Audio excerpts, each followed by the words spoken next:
Neuroscience সেটা হচ্ছে 4 August, কিন্তু তখনও বুঝতে পেরেছি এবং অনেক খানাগুলি তো সবই পেয়েছে। তবে শেষ পর্যন্ত এসেছে আমাদের প্রশ্নের আসলে 5ই আগস্ট কিন্তু প্রমাণ করে দিয়েছে যে শেখ হাসিনা সরকারকে আমাদের দেশ ও জাতির মানুষ জনগণ চাচ্ছে না, যেহেতু তারা শেয়ার বাজার ধ্বংস করেছে, হলমার্ক ধ্বংস করেছে, আমাদের ব্যাংকগুলি দেউলিয়া করে দিয়েছে এবং তাদের যে দলের নেতা যারাই ছিল তারা পালাতক এবং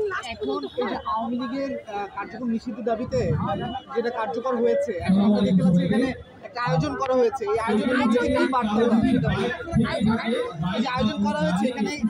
এই আয়োজনটা কেন করা হয়েছে, এর মধ্যে কি বার্তা করা হয়েছে যেহেতু ছাত্রদের মতো অনেক কষ্ট করেছে, এই কষ্টের জন্য বা তাদের এবং তারা যে বর্তমানে আপাতত বন্ধ করা হয়েছে, এই জন্যই তাদের কষ্টের জন্য এবং মানুষকে একটু খুশির বার্তার জন্য তাদেরকে একটু কষ্টের জন্য তাদেরকে খাওয়ানোর জন্য আয়োজন হয়েছে। এই আয়োজনের জন্য কে বা তারা ডোনেট করেছে, দান করেছে সেটা